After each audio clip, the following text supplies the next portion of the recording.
الرحیم الحمد للہ والصلاة والسلام علی اشرف الانبیاء وعلی آلہ واصحابہ اجمعین اما بعد۔ عزیز طلبہ، امید آپ خیریت سے ہوں گے اور آپ کو صحیح آواز بھی آ رہی ہوگی انشاءاللہ۔ اللہ تعالی ہم سب کے لیے آسانیاں فرما دے اور خیر و برکت عطا کرے۔ آج ہمارے حج کے نبی اکرم صلی اللہ علیہ وسلم کے حج کے حوالے سے آخری باب ہم پڑھ رہے ہیں کتاب الحج سے، اور اس باب کے بعد ہماری ایک نئی کتاب شروع ہو جائے گی، جو کہ خرید و فروخت کے حوالے سے ہمارے لیے کتاب البیوع کے نام سے ہم نے اس کو پڑھنا ہے انشاءاللہ العزیز۔ تو اس کا بھی آپ ذہن میں رکھیے۔ ہم نے یہ جو آخری باب ہے، اس کے اندر اس میں یہ باب ہے باب الفواتی والاحصاری،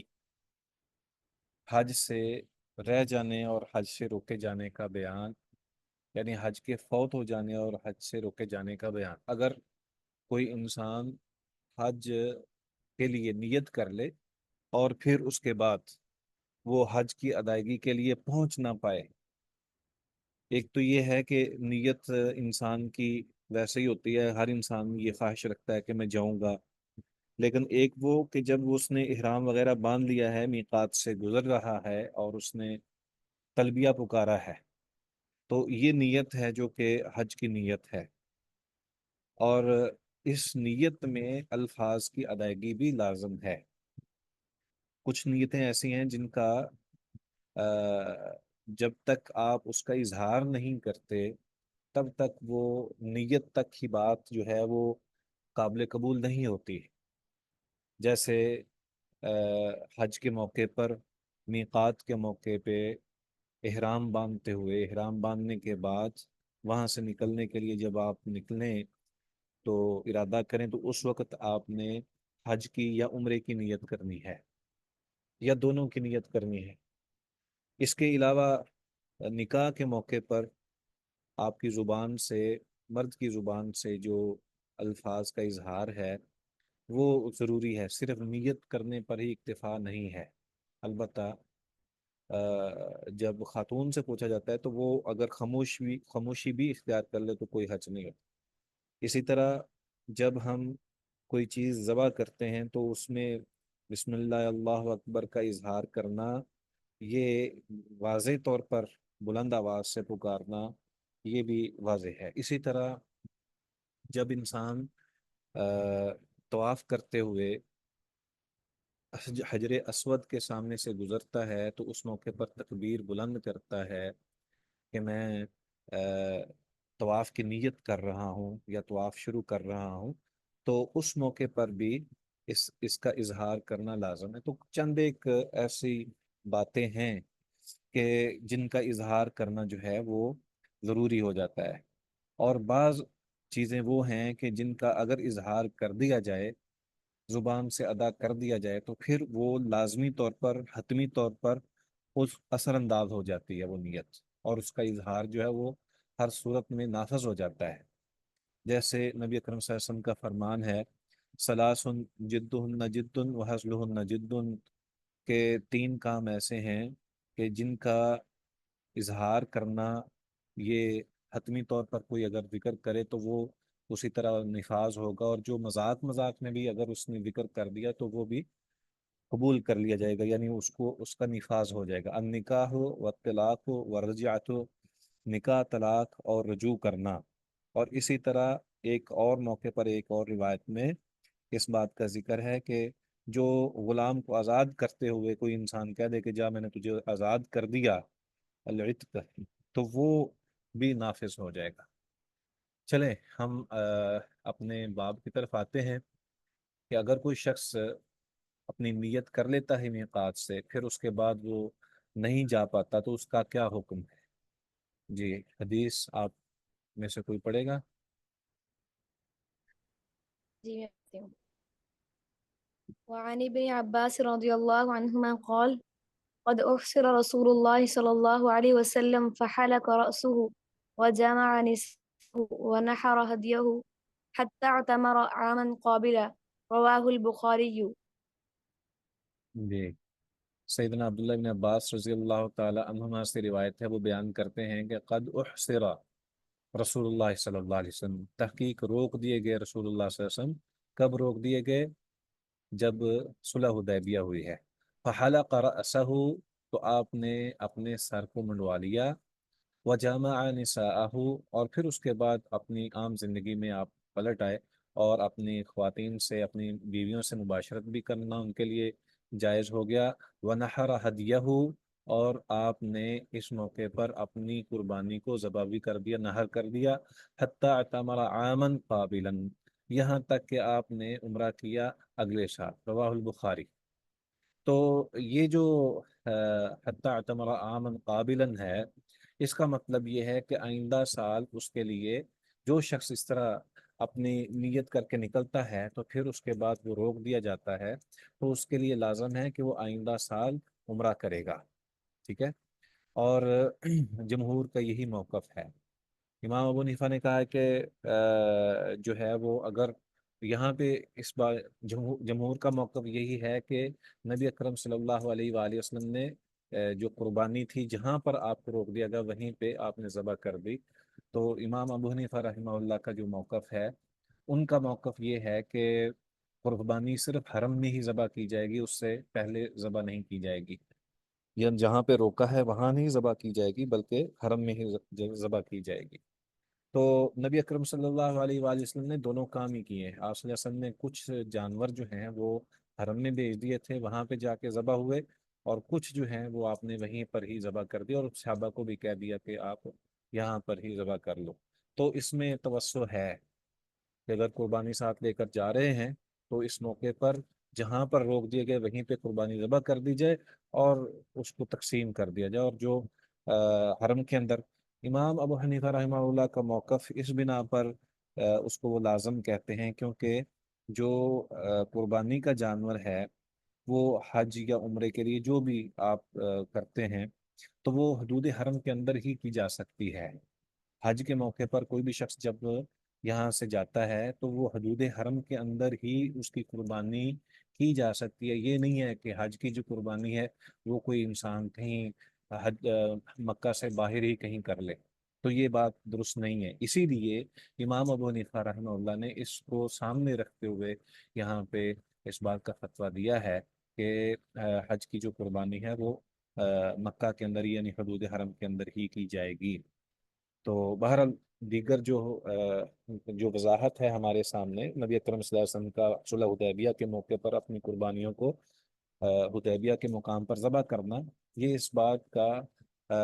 بات کا تقاضا کرتا ہے کہ جائز ہے۔ اگر کوئی انسان روک دیا جائے تو اس کے ساتھ قربانی ہے تو وہ احرام کھول کر اپنی قربانی کو وہیں پہ ذبح کر سکتا ہے۔ جی۔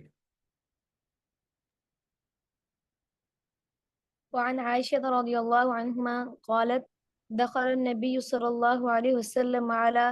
زباعة بنت الزبير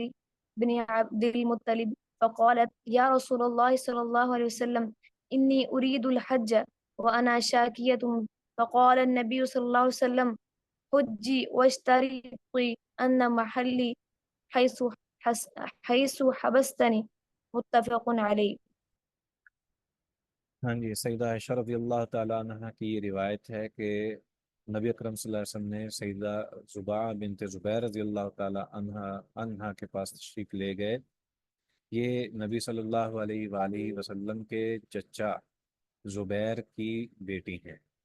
ٹھیک ہے۔ تو وہ کہنے لگی ہے اللہ کے نبی، انی ارید الحج،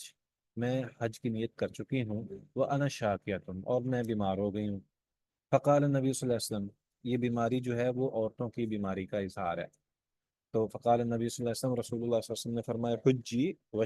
واشتریتی، حج کر اور یہ شرط رکھ لے کہ ان محلی حیث حبستنی، کہ میرے احرام کھولنے کی جگہ وہی ہے جہاں اللہ تعالیٰ نے مجھے روک دیا۔ اے اللہ، جہاں تو مجھے بے بس کر دے تو میں وہاں پہ ہی حلال ہو جاؤں گی۔ تو اس کا مطلب یہ ہے کہ اگر کوئی رکاوٹ رستے میں پیش آ جائے، احرام کھولنا پڑ جائے، تو اگر اس نے یہ نیت کر لی ہے کہ اللہم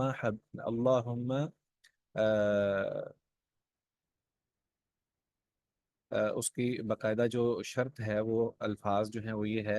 اللہ محل محلی اللہم ان محل اللہم ان محلی حیث حبستنی، کہ اللہ جہاں تو مجھے روک دے وہیں پہ میں رک جاؤں گی، مجھے روک دیا جائے تو وہاں پہ میں رک جاؤں گی۔ تو اس سے یہ ثابت ہوتا ہے کہ اگر اس نے یہ نیت کر لی تو پھر اس کے بعد اگر وہ خدا نخواستہ نہ بھی جا سکے تو اس پر کوئی فدیہ نہیں، یا اس پر یہ لازم نہیں کہ وہ لازمی طور پر اگلے سال حج کرے گی، ٹھیک ہے؟ تو یہ اس طرح اس کو اللہ تعالیٰ نے یہ اجازت دے دی ہے، کیونکہ اس نے ایک شرط لگا دی تھی۔ جی پڑھیے آگے۔ وعن عكرمة عن الحجاج بن عمرو والأنصاري رضي الله عنه قال قال رسول الله صلى الله عليه وسلم من كسر أو عرج فقد حل وعليه الحج من قابل. قال إكرمة قال إكرمة فسألت ابن عباس وأبا هريرة عن ذلك فقال صدق. رواه الخمسة وحسنه الترمذي. یہ وہی صورت ہے کہ اگر کوئی شخص نیت کر لیتا ہے تو اگر وہ روک دیا جائے، کسی مسئلے کا شکار ہو جائے، تو اس سلسلے میں اسے کیا کرنا چاہیے؟ وعن اکرمۃ عن الحجاج بن عمرو الانصاری رضی اللہ عنہ قال قال رسول اللہ صلی اللہ علیہ وسلم من کسیرا، جس کی ہڈی ٹوٹ جائے، او عریجا یا وہ لنگڑا ہو جائے، فقد حل اور اس نے تلبیہ پکارا ہوا ہو، وعلیہ الحج من قابل تو اس پر اگلے سال کا حج لازم ہے۔ قال اکرمہ تو اکرمہ نے کہا فسألت ابن عباس و ابا ہریرہ عن ذلک، تو میں نے ابن عباس اور ابو ہریرہ رضی اللہ تعالیٰ عنہما سے اس بارے میں پوچھا، تو فقالا انہوں نے دونوں نے کہا صدقہ۔ تو اکرمہ جو ہے اس نے کہا کہ جب میں نے پوچھا تو انہوں نے کہا کہ یہ بالکل درست، یہی بات ہے، یہی بات ہے کہ حجاج نے یہ سچ کہا ہے۔ تو مقصد یہ ہے کہ جس شخص کو روک دیا جائے کسی وجہ سے، وہ یا عذر اس پہ آ جائے، وہ بیمار ہو گیا ہے یا بے بس ہو گیا ہے کہ وہ حرم نہیں پہنچ سکتا، تو اس پر اگلے سال حج جو ہے وہ لازم ہو جائے گا۔ اچھا، اب جو ہے اس نے احرام کھولا ہے جبکہ وہ وہاں پہ پہنچا نہیں ہے، تو اس کے لیے لازم ہے کہ ایک فدیہ ادا کرے، ہاں جی۔ اور وہ فدیہ جو ہے وہ بھی، یعنی دم جس کو ہم کہتے ہیں، وہ بھی مکہ میں ہی ذبح کرنا پڑے گا، اور اگر یہ نہیں ہے تو پھر 10 دن کے روزے جو ہیں وہ لازم ہو جائیں گے، 10 روزے اس کو رکھنے پڑیں گے۔ تو مقصد یہی ہے کہ لازمی طور پر اس کو اگلے سال حج بھی کرنا پڑے گا، اور چونکہ اس نے نیت کر لی تھی اور احرام جو ہے وہ کھول لیا تھا، اس لیے اس کو ایک فدیہ یعنی دم دینا پڑے گا۔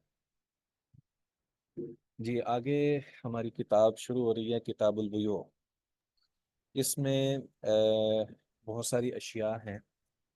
جن کے بارے میں جاننا انتہائی ضروری ہے۔ دیکھیں، اسلام کے اندر کچھ بدنی عبادتیں ہیں اور کچھ مالی عبادتیں ہیں۔ بدنی عبادتوں میں نماز، روزہ، حج وغیرہ ہے، اور اسی طرح انسان جتنی بھی نیک اعمال کرتا ہے وہ اپنی زبان سے ادا کرے یا اپنے افعال سے بجا لائے، تو وہ ساری بدنی عبادتیں ہی ہمارے سامنے ہوتی ہیں۔ کچھ مالی عبادتیں ہیں۔ مالی عبادتوں میں تجارت سب سے زیادہ اہمیت کی حامل ہے۔ مالی عبادت میں یہ بھی ایک عبادت ہے کہ انسان حصول رزق کے لیے محنت کرے، حصول رزق کے لیے حلال طریقے سے محنت کرے، اور حلال چیز کو پانے کے لیے تگ و دو کرے، اور حلال لقمے کے لیے اپنے آپ کا وقت جو ہے، اپنا وقت اور محنت جو ہے وہ لگائے، اور اس میں کوشاں رہے، تو یہ اس کی عبادت ہی ہے۔ اگر وہ انسان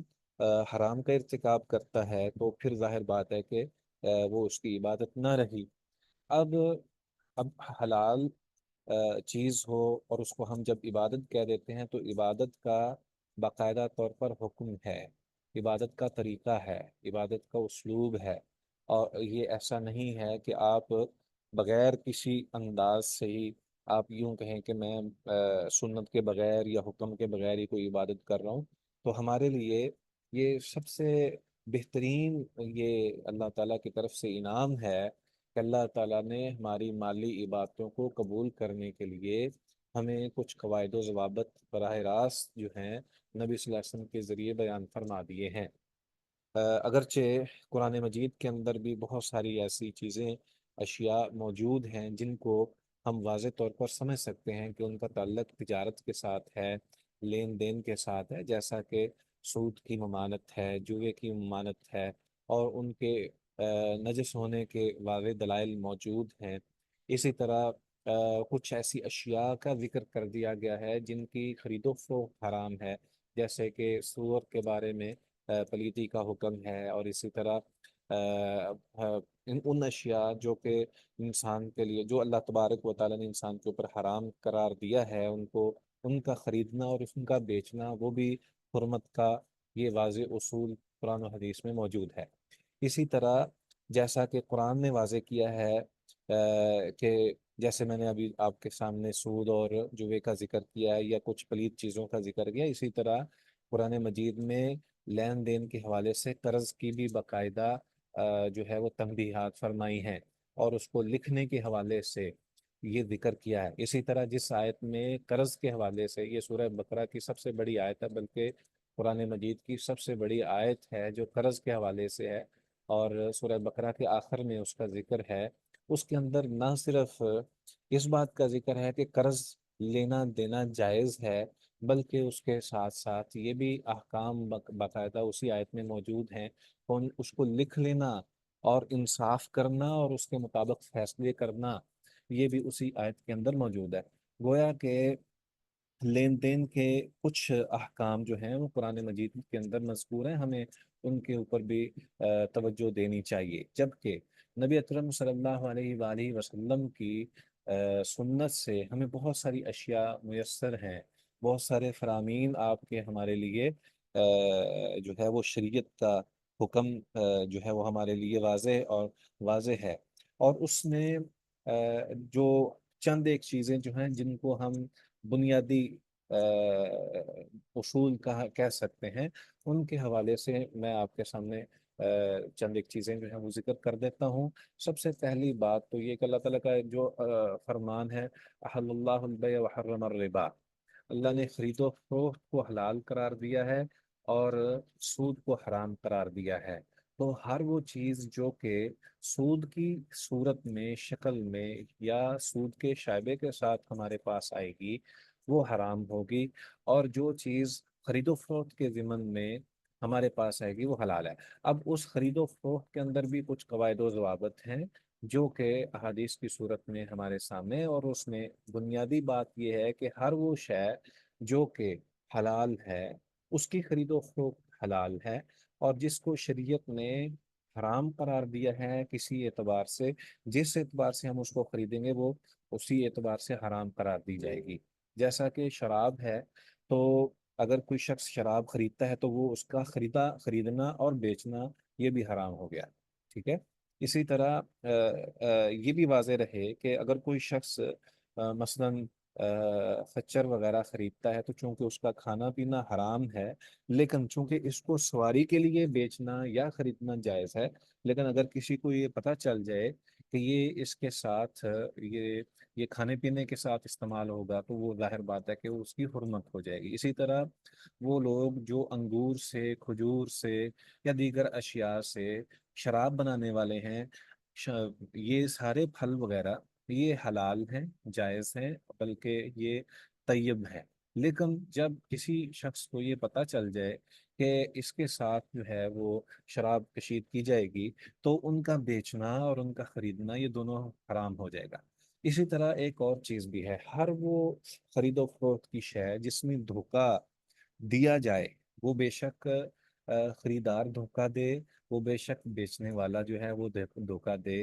دونوں ہی یہ بھی حرمت کے ساتھ منسلک چیز ہے کہ آپ دھوکہ نہیں دے سکتے کسی طرح بھی، نہ بیچنے کی صورت میں نہ خریدنے کی صورت میں، آپ بالکل بات جو ہے وہ واضح کریں گے اور چھپائیں گے نہیں۔ اسی طرح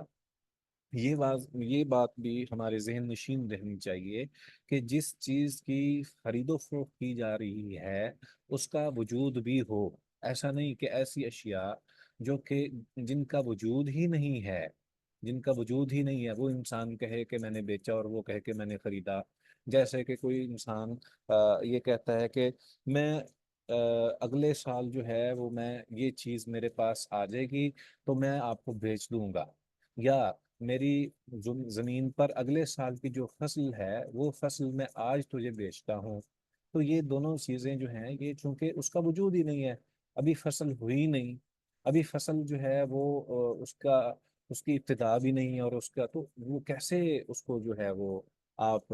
بیچ سکتے ہیں اور خرید سکتے ہیں؟ تو ہر وہ چیز جس کا وجود ہی نہ ہو اس کا خریدنا اور اس کا بیچنا یہ قطعی طور پر ناجائز ہے۔ اسی طرح یہ بھی واضح رہنا چاہیے کہ کچھ چیزیں آپس میں طے کر کے انسان خریدتا اور بیچتا ہے۔ جو چیزیں انسان واضح طور پر طے کر کے خریدتا اور بیچتا ہے اس کی خرید و فروخت جائز ہوگی۔ لیکن ایک انسان کسی چیز کی قیمت جو ہے یا کوئی چیز جو لینے والی یا دینے والی ہے اس کو طے ہی نہیں کرتا، بعد میں وہ مشکلات کا باعث ہے، وہ قیمت کے اعتبار سے مشکل پیدا ہو جائے، یا اس چیز جس چیز کی وہ قیمت لی جا رہی ہے اس کے حوالے سے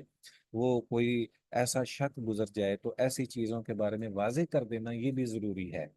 یہ بھی حتمی طور پر ضروری ہے کہ چیزوں کی وضاحت کی جائے کہ میں کیا چیز بیچ رہا ہوں اور کتنی چیز بیچ رہا ہوں اور اس کی کیا قیمت ہے۔ قیمت جو ہے وہ بالکل واضح ہونی چاہیے تاکہ بعد میں لڑائی اور جھگڑا نہ ہو۔ تو اسی طرح کچھ ایسی اشیاء ہمارے سامنے انشاءاللہ آئیں گی جس میں مختلف احکام ہمارے پاس تجارت کے حوالے سے موجود ہیں، جو کہ احادیث سے ہی ہمیں اندازہ ہو جائے گا۔ ان تمام کو سمجھنا یہ ہر اس شخص کے لیے ضروری ہے جو خرید و فروخت کرتا ہے، وہ بے شک چھوٹا دکاندار ہے یا ایک بڑا تاجر ہے، وہ سب کو یہ احکام شرعیہ جاننا ان کے لیے انتہائی زیادہ ضروری ہے، تاکہ وہ کہیں ایسا عمل نہ کریں جس سے حرام کا لقمہ سامنے آ جائے۔ اور یہ احکام شریعہ جو ہیں یہ مالی باتیں ایک باقاعدہ طور پر اللہ تبارک و تعالیٰ کی طرف سے ہم سے تقاضا ہے کہ ہم یہ عبادت جو ہے اس کو بھی سنت کے مطابق اور شرعی احکام کے مطابق اس پر عمل کریں۔ ایسا نہیں ہے کہ ایک انسان جو ہے وہ روزے رکھتا ہے، نماز ادا کرتا ہے اور باقی بدنی عبادتوں کا اس کو بہت زیادہ علم ہے، لیکن وہ مالی عبادت کے بارے میں بالکل ہی ناآشنا ہے، اور نہ ہی وہ اس کے لیے کوشش کرتا ہے، اور نہ ہی حلال رزق کے لیے انسان کو اسی طرح کوشش کرنی چاہیے جس طرح انسان اپنی نماز کی اصلاح کے لیے وضو کو صحیح کرتا ہے۔ تو جب تک ہم احکام تجارت نہیں پڑھیں گے، کتاب البیوع میں ہم صحیح طور پر خرید و فروخت کے مسائل نہیں سمجھیں گے، تب تک ہمارے لیے بہت ساری ایسے شکوک و شبہات جو ہیں وہ ہمارے سامنے ہوں گے۔ تو یہ یاد رکھیے کہ جو بدنی عبادتیں ہیں، جو بدنی عبادتیں ہیں ان کا زیادہ تر تعلق انسان کا اللہ کے ساتھ ہے، ہاں جی، اس کا تعلق جو ہے وہ حقوق اللہ کے ساتھ وابستہ ہے، جبکہ مالی عبادت میں زیادہ تر تعلق جو ہے وہ انسانوں کے ساتھ ہے۔ دونوں میں یہ ممکن ہے کہ انسان جو ہے وہ بدنی عبادت میں بھی کسی کے ساتھ منسلک ہو جائے، لیکن زیادہ تر چونکہ تعلق جو ہے وہ اللہ تعالیٰ کی ذات کے ساتھ ہے، اس لیے وہاں پہ تو حقوق اللہ تو پھر بھی اللہ تعالیٰ اس میں اپنے، چونکہ وہ بڑا رحیم ہے اور کریم ہے، اپنے بندوں کے ساتھ بڑی محبت کرنے والا ہے، تو ہو سکتا ہے کہ وہ اللہ تعالیٰ اس کو یقینی طور پر بلکہ معاف فرما دے، لیکن حقوق العباد میں کسی صورت میں بھی معافی نہیں ہے۔ تو چونکہ مالی عبادت کے اندر زکوٰۃ اور صدقہ و خیرات کے علاوہ یہ حقوق اللہ کے ساتھ وابستہ چیزیں ہیں، اگرچہ اس کو بھی بالآخر جو ہے وہ حقوق العباد کی طرف ہی پلٹنا ہوتا ہے، لیکن اس کا براہ راست تعلق چونکہ حقوق اللہ کے ساتھ ہے، اس کے علاوہ جتنی بھی مالی عبادتیں ہیں وہ ساری کی ساری انسان جو ہے لوگوں کے ساتھ اس کا تعلق ہوتا ہے، اس لیے اس کو جو ہے وہ بہت زیادہ اہمیت دینی چاہیے۔ آخر میں میں اس کو ذرا واضح کر کے پھر انشاءاللہ ہم اس کی ابتدا کرتے ہیں کہ دیکھیں جو مالی عبادت ہے اس کو عبادت کیوں میں کہہ رہا ہوں؟ اس لیے کہ حلال کمانا اور حلال طریقے اختیار کرنا اور حلال وسائل کا انتخاب کرنا، یہ اس لیے ہے کیونکہ یہ اللہ کا حکم احکام ہے، اور ہر وہ عمل جس میں ہم شریعت کے محتاج ہوتے ہیں وہ عبادت ہی ہے، اس میں وہ عبادت ہے اگر ہماری نیت درست ہے، اگر ہماری نیت درست ہے تو وہ عبادت ہی ہے۔ جی، اللہ تعالیٰ کی مدد سے اور اس کی توفیق سے اللہ تعالیٰ ہمیں صحیح رشد و ہدایت عطا فرما دے، اور سمجھنے کی اور بیان کرنے کی، اور اس کے بعد صحیح طور پر اس پر عمل کرنے کے اللہ توفیق دے۔ نبی صلی اللہ علیہ وسلم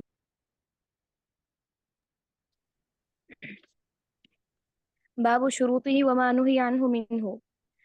عن رفاعة عن رفاعة بن رافع رضي الله تعالى عنه أن النبي صلى الله عليه وسلم سئل أي الكسب أطيب أطيب، قال عمل الرجل بيده وكل بيع، رواه البزار وصححه الحاكم۔ جی، سیدنا رفاع بن رافع رضی اللہ تعالی عنہ سے روایت ہے، وہ کہتے ہیں کہ ان النبی صلی اللہ علیہ وآلہ وسلم سئیلا، کہ بلا شبہ نبی اکرم صلی اللہ علیہ وآلہ وسلم سے سوال کیا گیا ای الکسب اطیب، کہ سب سے زیادہ پاکیزہ کام کیا ہے؟ قال، آپ صلی اللہ علیہ وسلم نے ارشاد فرمایا، آپ صلی اللہ علیہ وآلہ وسلم نے ارشاد فرمایا، عمل الرجل بیدہ، انسان کا اپنے ہاتھ سے کام کرنا، وکل بیع مبرور، اور ہر جو بے ہے، ہر بے جو ہے وہ مبرور ہے، یعنی اس میں برکت جی جو ہے وہ دی گئی ہے۔ البزار، رواہ البزار وصححہ الحاکم۔ تو البیع جمع ہے بے کی، اور بے مصدر ہے باع یبیع، بروزن ضرب یضرب سے، اس کا معنی ہے فروخت کرنا، اور شراء خریدنے کو کہتے ہیں، لیکن اہل علم کا کہنا ہے کہ لفظ بے اور شراء دونوں ایک دوسرے کے معنی میں بھی استعمال ہو جاتے ہیں، یعنی اگر کوئی بے کہے تو اس کا معنی خریدنا اور بیچنا دونوں ہے، اسی طرح شراء کا بھی۔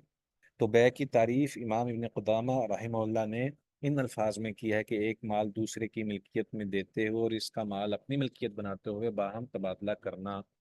شیخ عبداللہ بسام نے بے کی تعریف یوں فرمائی ہے کہ ملکیت بنانے کی غرض سے ایک مال کا دوسرے مال کے ساتھ تبادلہ بے ہے۔ بے کو اللہ تعالیٰ نے حلال قرار دیا ہے، ارشاد باری تعالیٰ ہے، احل اللہ البیع، اللہ تعالیٰ نے خرید و فروخت کو حلال کیا ہے۔ اس کی حلت پر قرآن کے علاوہ سنت اور اجماع اور قیاس بھی شاہد ہے۔ تجارتی معاملات کے متعلق یہ اصول یاد رکھنا چاہیے کہ تمام تجارتی معاملات میں اصل اباحت ہے، یعنی یہ ایک بڑی واضح ترین بات جو ہمارے سامنے آ رہی ہے کہ کہا گیا ہے کہ تمام تجارتی معاملات میں اصل اباحت ہے، البتہ جس کاروبار کی صورت سے منع کر دیا گیا ہے اس سے بچ جانا چاہیے، اور حرام تجارتی معاملات کے متعلق یہ اصول ذہن نشین رکھنا چاہیے کہ جس معاملے میں سود، جہالت، دھوکہ یا نقصان ہو وہ حرام ہے۔ اس میں یہ دونوں اصول جو ہیں یہ آپ لازمی ذہن میں رکھیے کہ ہر ایک چیز کی خرید و فروخت کی جا سکتی ہے سوائے جس میں سود ہو، جہالت ہو، دھوکہ ہو، یا اس میں نقصان دینے کی خواہش یا اس کا اہتمام کیا ہو، اور وہ حرام ہے۔ ٹھیک ہے۔ شروط جمع ہے شرط کی، شرط کا معنی ہے کسی چیز کو لازم کر لینا۔ اصطلاحاً شرط کی تعریف ان الفاظ میں کی گئی ہے، ما يلزم من عدمه عدم الحکم ولا يلزم من وجوده وجود الحکم، کہ جس کی نفی سے حکم کی نفی لازم ہو جبکہ اس کے وجود سے حکم کا وجود لازم نہ ہو۔ کہ اگر وہ اس کو سادے الفاظ میں یہ ہے کہ اگر وہ شرط جو ہے وہ یہ ہے کہ اگر وہ نہیں ہے تو پھر اس کے بعد اس کا حکم بھی موجود نہیں ہے، اور اگر وہ اس کا وجود بے شک ہو تو اس کا حکم وجود لازم نہ ہو تو اس میں کوئی حرج نہیں ہے۔ جیسے نماز کے لیے وضو، اگر وضو ہے تو نماز ہوگی، اور اگر وضو نہیں ہے تو نماز نہیں ہوگی۔ اہل علم نے بے کی شروط یہ بیان کی ہیں، بے کی جو شروط ہیں ان میں چند چیزیں جو ہیں وہ واضح بیان کی گئی ہیں کہ فریقین کی باہمی رضامندی ہو، یعنی یہ نہیں ہے کہ ایک کو زبردستی کوئی چیز بیچ دی جائے یا کسی سے زبردستی خرید لی جائے۔ دوسری، خرید و فروخت کرنے والے عاقل اور بالغ ہوں۔ جو بچہ خریدے گا یا بیچے گا، ظاہر بات ہے کہ اگر اس کو اس چیز کا اندازہ نہیں ہے، کیونکہ بچہ جو ہے اس کو باقاعدہ پوری طرح معلومات نہیں ہوتی کسی چیز کے بارے میں، کہ وہ تصرف کیسے کرے گا، اس لیے وہ ضروری ہے کہ پہلے بالغ ہو۔ ہاں البتہ وہ اشیاء جو کہ عام موجود ہیں اور معروف ہیں، جیسے ہم بازار سے سودا سلف لینے کے لیے چھوٹے بچے کو بھی بھیج دیتے ہیں، اور وہ ایک معروف چیز ہے، لینے اور دینے والا اور گھر والے سب جانتے ہوتے ہیں کہ یہ بچہ جو ہے یہ کیا چیز لینے آیا ہے۔ اچھا، اس کے بعد اگلی تیسری چیز جو ہے، جو شرط ہے، جس چیز کی خرید و فروخت ہو رہی ہے اس کا نفع مباح ہو، یعنی اس کا خریدنا اور بیچنا جائز ہو، فروخت کرنے والا چیز کا مالک ہو، یا اسے وہ چیز فروخت کرنے کی اجازت دی گئی ہو۔ یعنی ایسا نہیں ہے کہ کسی کی چیز پکڑی اور بیچ دی، یا تو اس کو اس کی ملکیت میں ہے تو اس نے بیچا ہے، یا اس کو کسی نے وکیل بنایا ہے، نمائندہ مقرر کیا کہ ٹھیک ہے میری چیز کو بیچ دے، تو پھر وہ چیز بیچ سکتا ہے۔ قابل فروخت چیز اور قیمت بائع اور مشتری کو معلوم ہو، مجہول نہ ہو، یعنی جو چیز خرید رہے ہیں یا بیچ رہے ہیں اس کی قیمت واضح ہونی چاہیے، کسی صورت میں بھی ایسا نہیں کہ دونوں میں سے کسی ایک کو جہالت کی وجہ سے پتہ ہی نہ ہو۔ اور بے مبرور اس بے کو کہتے ہیں جو خلاف شرع نہ ہو، یعنی اس میں کسی قسم کا جھوٹ، فریب، دھوکہ، جہالت اور ضرر وغیرہ نہ ہو۔ تو جو ہم نے حدیث پڑھی ہے، اس سے معلوم ہوتا ہے کہ سب سے پاکیزہ اور افضل کمائی وہ ہے جو انسان اپنے ہاتھ سے کمائے۔ صحیح بخاری میں ایک روایت میں یوں فرمان نبی منقول ہے کہ اس کھانے سے بہتر کبھی کسی نے کوئی کھانا نہیں کھایا جو انسان اپنے ہاتھ سے کما کر کھاتا ہے۔ ہاتھ کی کمائی میں اہل علم نے بنیادی طور پر دو ہی کاموں کو شمار کیا، ایک زراعت اور دوسرا صناعت و حرفت۔ علاوہ ازیں امام ماوردی اور امام نووی نے زراعت کو افضل قرار دیا ہے۔ حافظ ابن حجر نے جہاد حافظ ابن حجر رحمہ اللہ نے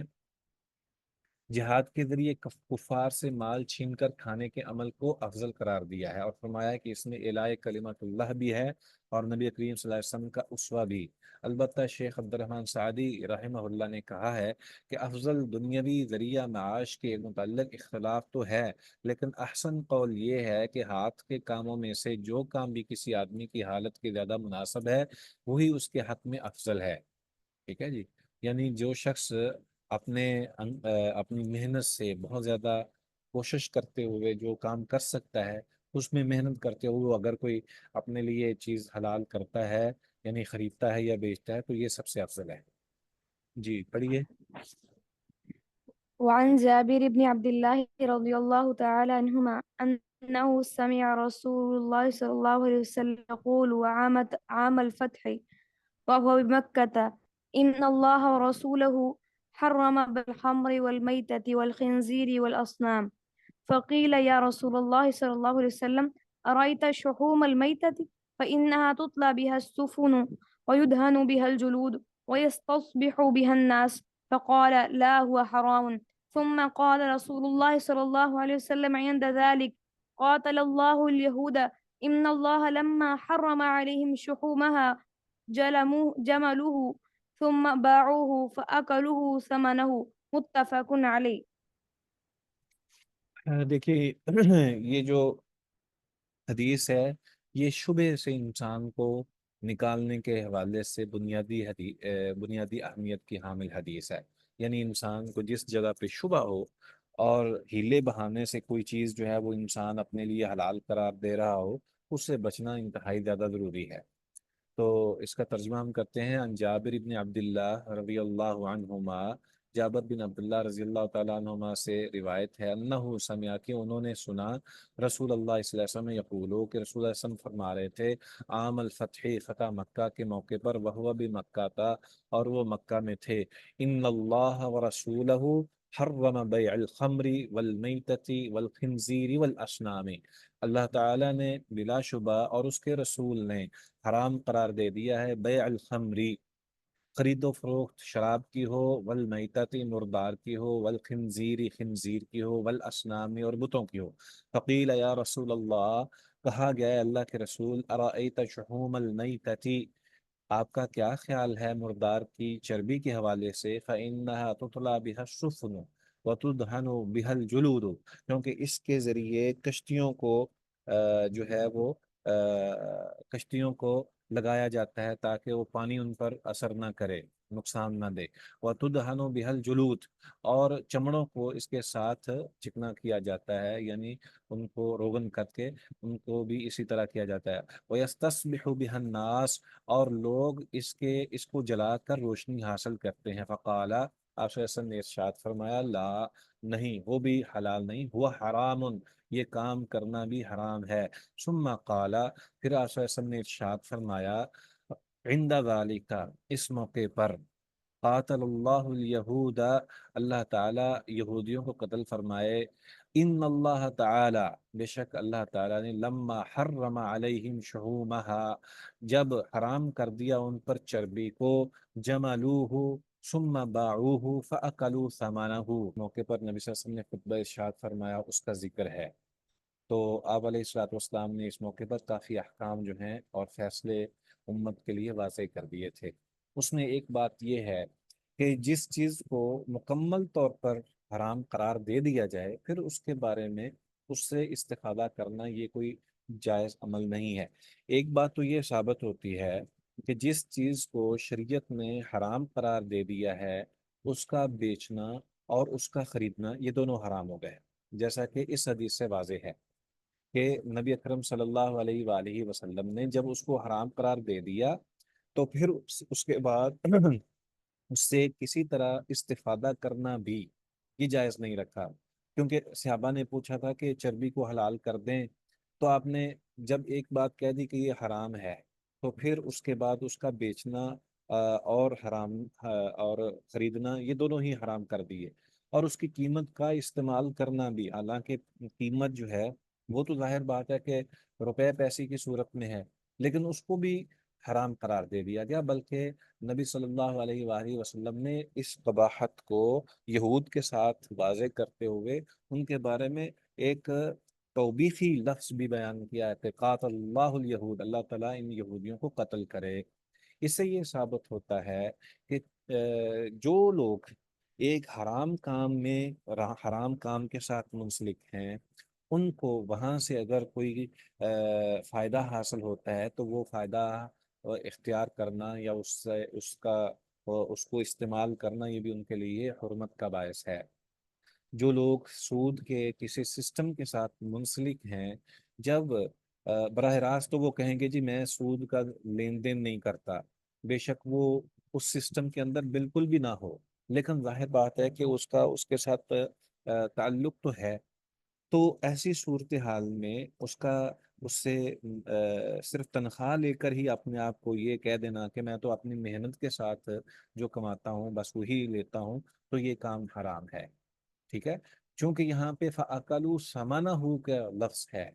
کہ قیمت کھا گئے، مقصد کیا ہے؟ بے شک انہوں نے سور نہیں کھایا، بے شک اس چربی کو براہ راست استعمال نہیں کیا، اس کو حرام ہی رکھا، لیکن اس کی قیمت تو کھائی نا۔ تو جن لوگوں کے لیے حلال بھی ہو، یعنی جو اس کو حلال بھی سمجھتے ہوں، جیسے کفار ہیں، کفار جو ہیں آپ کو پتہ ہے کہ وہ سور کو کھاتے پیتے ہیں، تو یا دیگر مردار کو استعمال کیا جاتا ہے، تو اگر کوئی شخص جو یہ کام کرتا بھی ہو، تب بھی ان کو بیچنا، ان کو یہ چیزیں بیچنا اور ان سے خریدنا یا ان کو کاروبار کے طور پر اختیار کرنا، یہ سب کچھ حرام ہے۔ اسی طرح سودی کاروبار کے ساتھ منسلک، جیسے بینکوں کے ساتھ منسلک لوگ ہیں، یا جوے کے ساتھ منسلک کچھ لوگ، جیسے کہ گھڑ سواری کے اوپر جوا لگتا ہے، اسی طرح دیگر کئی ایسے کام ہیں جن پر جوا کھیلا جاتا ہے، وہ بے شک گورنمنٹ کی سرپرستی میں ہوں، بے شک وہ ان کی سرپرستی کے بغیر ہوں، تو جو چیز ایک حرام ہے تو وہ حرام ہی ہے، اس میں کوئی کسی قسم کی جو ہے وہ گنجائش نہیں نکلتی۔ تو اس حدیث نے بالکل بات واضح کر دی ہے کہ شرعی اعتبار سے جو لقمہ آپ اختیار کریں، کھائیں اپنے لیے، وہ حلال ہونا چاہیے اور اس میں کسی قسم کا کوئی شک نہیں ہونا چاہیے، ٹھیک ہے؟ ہاں جی، تو آگے جو ہے اس کی شرح کے حوالے سے مزید تفصیلات جو ہیں وہ بیان کی گئی ہیں۔ اس حدیث سے معلوم ہوتا ہے کہ شراب، مردار، خنزیر اور بتوں کی خرید و فروخت حرام ہے۔ دو مردار حلال ہیں، ایک مچھلی اور ٹڈی، جس کی حدیث کے اندر وضاحت موجود ہے۔ اسی طرح مردار کے تمام اجزاء کی خرید و فروخت حرام ہے سوائے چمڑے کے، جب اسے رنگ دیا جائے تو وہ حلال ہو جائے گا۔ امام شوکانی فرماتے ہیں کہ مردار کی کسی چیز سے نفع حاصل کرنا جائز نہیں، اللہ کہ جسے کوئی دلیل خاص کر دے، مثلا رنگا ہوا چمڑا۔ تو خنزیر کے متعلق حافظ ابن حجر نے کہا ہے کہ بالاجماع اس کے تمام اجزاء کی خرید و فروخت حرام ہے۔ شراب کی خرید و فروخت کی حرمت میں ہر وہ چیز شامل ہے جو نشہ آور ہو، خواہ مایا ہو یا جامد ہو۔ بتوں کی خرید و فروخت کی حرمت کا سبب یہ ہے کہ شرک کے آلات و ذرائع ہیں، وگرنہ جس چیز سے یہ بنائے جاتے ہیں مثلا پتھر، لکڑی وغیرہ، تو اصلاً تو وہ جائز ہے۔ اس حدیث سے یہ بھی معلوم ہوتا ہے کہ جس چیز کی خرید و فروخت حرام ہے اس کی قیمت کھانا بھی حرام ہے۔ بعض اہل علم کا کہنا ہے کہ یہ ضروری نہیں کہ جس چیز کی خرید و فروخت حرام ہو اس سے فائدہ اٹھانا بھی حرام ہے۔ مثلا اگر مردار کی خرید و فروخت حرام ہے تو اس سے یہ لازم نہیں آتا کہ اسے کسی اور جانور کو کھلانے کے لیے یا اس کی چربی کو آگ جلانے کے لیے استعمال نہیں کیا جا سکتا، بلکہ مردار سے اس قسم کا نفع اٹھانا جائز ہے۔ امام خطابی نے یہ موقف اپنایا ہے۔ امام ابن قیم رحمہ اللہ نے بھی فرمایا ہے کہ فائدہ اٹھانے میں خرید و فروخت سے زیادہ وسعت ہے، لہذا ایسا نہیں ہے کہ ہر وہ چیز جس کی خرید و فروخت حرام ہے اس سے فائدہ اٹھانا بھی حرام ہو، کیونکہ ان دونوں کے درمیان کوئی لزوم نہیں ہے۔ تو بہرحال جو جمہور ہیں ان کا موقف بالکل واضح ہے کہ اس چیز کی خرید و فروخت بھی مکمل طور پر حرام ہے، اور سور کو باقاعدہ طور پر اس لیے بھی حرمت کیونکہ اس کو نجس قرار دے دیا نا۔ تو باقی باقی اشیاء جو ہیں ان کے حوالے سے، یا جیسے شراب وغیرہ ہے، یہ مطلق طور پر چونکہ نجس ہے، اسی طرح جو ہے سور کے بارے میں نجاست کا حکم ہے، تو یہ تو مطلق طور پر ہر صورت میں اس کی نجاست واضح ہے، تو یہ حرام ہو گیا۔ البتہ اور بھی کوئی چیزیں ہو سکتی ہیں جن کا استعمال کیا جا سکتا ہے، تو اس سلسلے میں ممکن ہے کہ وہ سخت موجود ہو، البتہ جمہور کا موقف یہ ہے کہ وہ تمام چیزیں حرام ہیں۔ جی، حدیث پڑھیے۔ وعن مسعود رضي الله تعالى عنه قال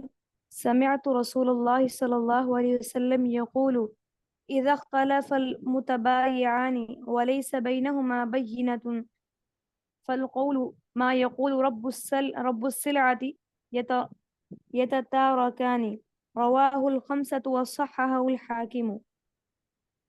ہاں جی، یہ بڑی واضح ایک روایت ہے کہ اختلاف ہونے کی صورت میں ترجیح کسے دی جائے گی اور حق کون رکھتا ہے۔ ابن مسعود رضی اللہ تعالیٰ عنہ کی روایت ہے، وہ فرماتے ہیں کہ میں نے رسول اللہ صلی اللہ علیہ وآلہ وسلم سے سنا، وہ فرما رہے تھے اذا اختلف المتبایعان، جب خرید و فروخت کرنے والے دونوں اختلاف کر لیں، ولیس بینہما بینۃ، اور ان دونوں کے پاس کوئی دلیل بھی نہ ہو، کسے ترجیح دی جائے گی یا کس کی بات مانی جائے گی؟ فل قولو، بس قول یا بات جس کو ترجیح دی جائے گی، ما یقول رب السلعتی، وہ جس کا مال ہے، یعنی جو مال والا شخص ہے، جو ملکیت والا ہے، اس کی بات کو تسلیم کیا جائے گا۔ او یتدارکانی، یا پھر یہ ہے کہ دونوں ہی چھوڑ دیں، یا پھر دونوں ہی چھوڑ دیں، ٹھیک ہے، جس کا مال ہے اس کو حق ہے کہ وہ اس کو ظاہر ہے کہ ختم بھی کر سکتا ہے۔ آگے جا کے ایک اور حدیث آئے گی جس میں یہ بات واضح ہو جاتی ہے، اس میں مزید وسعت آ جائے گی کہ جب تک مجلس کا اختتام نہیں ہوتا تب تک خریدنے والا اور بیچنے والا دونوں اختیار رکھتے ہیں کہ بیچنے والا کہے کہ میں نہیں بیچتا اور خریدنے والا کہے کہ میں نہیں خریدتا، دونوں کو اختیار مل جاتا ہے۔ ٹھیک ہے جی، آگے حدیث پڑھیے۔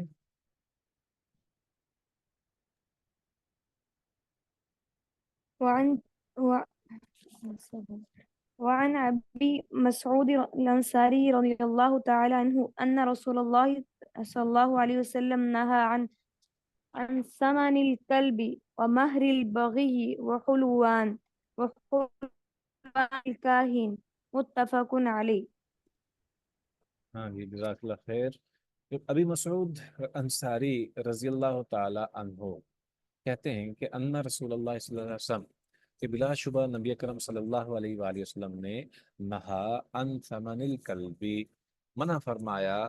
کتے کی قیمت سے، ومہر البغی، اور بدکار عورت کی کمائی سے، وحلوان الکاہنی، اور کاہن کی شرینی سے منع فرمایا۔ متفق علیہ۔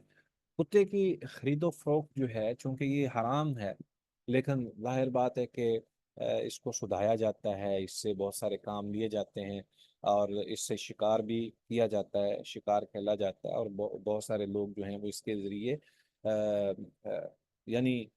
بہت سارے امور جو ہیں وہ اس کے ساتھ وابستہ ہیں لوگوں کے۔ لیکن اس کے باوجود اس کی قیمت کو استعمال کرنا یا اس کی قیمت لینا اور دینا، یہ دونوں حرمت والا کہا ہے۔ نبی اکرم صلی اللہ علیہ وآلہ وسلم نے اس کو منع کیا ہے۔ اور پھر اس کے بعد بدکار عورت، فحشہ عورت اور اس کی کمائی، ظاہر بات ہے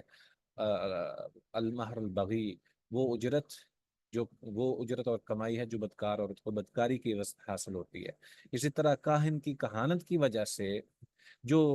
کاہن اسے کہتے ہیں جو علم غیب اور آئندہ رونما ہونے والے حالات کو جاننے کا دعویٰ کرتا ہو، یعنی وہ پہلے سے ہی یہ پیش گوئیاں کرتا رہا ہو کہ ایسا ہوگا اور ایسا ہوگا اور ایسا ہے اور یہ ہے وہ ہے، تو یہ سب کچھ حرام۔ حلوان الکاہن سے مراد کاہن کی شرینی یعنی کہانت کے عوض سے ملنے والی اجرت کو کہتے ہیں۔ اسے شرینی سے مشابت اس لیے دی گئی ہے کیونکہ یہ اسے بآسانی بغیر کسی مشقت طلب محنت سے حاصل ہو جاتی ہے۔